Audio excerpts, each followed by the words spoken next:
Hey gang, Scott here. Quick video for you, leveraging the depth mask in ON1 Effects. I have a photo I want to add a foggy look to.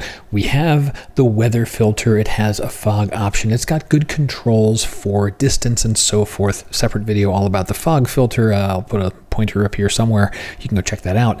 But I want to leverage the depth mask in addition to these controls to get a really refined, nuanced, really natural look to having this fog fade off in the way that I want it to fade off. And so here's the photo, and let's go ahead and get started. This already has a good haziness feel to the background, but I want this midground to just disappear more and focus the attention down on this little farmhouse that's here. And I'm only going to really need the weather filter and fog. But how we'll start, here's weather, and how I tend to work with this is I'll choose one of the styles. Eugene has got the rain in it, Foghorn's got the fog. I think Foghorn will work fine, no accumulation. And then we have for the fog, variety of presets in there. I'm just going to turn those off. I'm going to take the transition and throw it to 0. Now I can see where the fog will fade away, and I want that distance to be farther down, kind of like right around the roof line, and then transition the fog back out. And I do tend to want a pretty healthy transition, even at these smaller levels. I'm not sure if this will come through in the video, but I can kind of see where the feathering is happening. Not smooth enough for my taste. I want that to be really, really soft and ultimately diffused. So, all right, great. We've added some fog, before and after. Yeah, the whole scene's a lot foggier. Well, this is where I want to leverage the depth mask. We can use depth masks with any filter, any adjustment in Photo Raw. And I love effects, so I'm going to be working in effects here. But how do I want to do this? And why do I want to do this?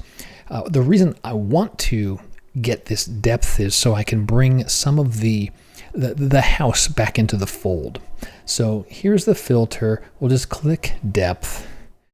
ON1 goes off and does its thing and creates some mask based on how close or how far things are from the camera. I have the display set as grayscale, which I think is the best way to look at these depth masks. I'm pressing the O key so I can see the mask. Now, what do we know about mask? White affects, black protects. Right now I am removing the fog from everything in the background, and it's only being applied in the foreground. We can clearly see that, right? Before, after. I don't want that. First thing I want to do is invert that. Okay, now my depth mask looks like this. And this is where the distance slider comes in. Start playing with this because I want more dark grays and blacks in the foreground elements. So something like this. I want that background to stay really, really bright. That's where all the fog is going to be. I'll turn off the O key for a minute so you can kind of see the changes here, right? Pushing the fog way to the background, pulling it to the foreground, working visually to say something around about here. This mask got created for me.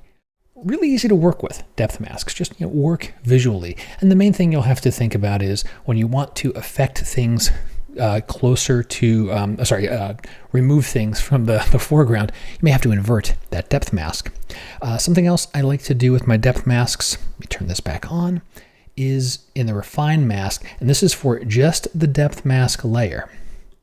Refine mask and add a little bit of a feather. I'm going to push it really far. This is affecting the mask. The photo is still in focus. This is just the mask. So just softening all of the edges.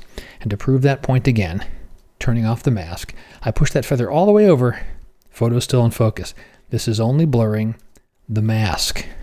So a little bit of feather on that just to soften off the edges. Right, that's pretty good. One more thing I want to do is bring a little back to the house itself. Make that just appear through the fog a little bit stronger. And I'll continue using the masks here because we can add and subtract to our masks. So we'll say OK on the refined mask. And let's do a plus here. And for this one, I think I'll just leverage Quick Mask AI and say I want to subtract. I want to remove fog from the photo. Let the analysis happen, and now as I hover my cursor over things, I get the picker, and I can pick various parts of the home. That looks pretty good. We'll hit the blue check in the upper right. Quick mask goes off and creates a mask. It did pretty good. We can see layer-wise, this is what the quick mask got. Not bad. Good enough for what I want to do here. Now this is at full strength. So now suddenly that fog before that quick mask, after, is completely gone. That's not really natural. So how do we control that? On this mask layer, the quick mask AI, once again, refine mask. This time I'll use the density slider. Density is going to control how strong or how soft this particular portion of the mask is, this mask layer. I take density all the way down to 0. It's like nothing happened.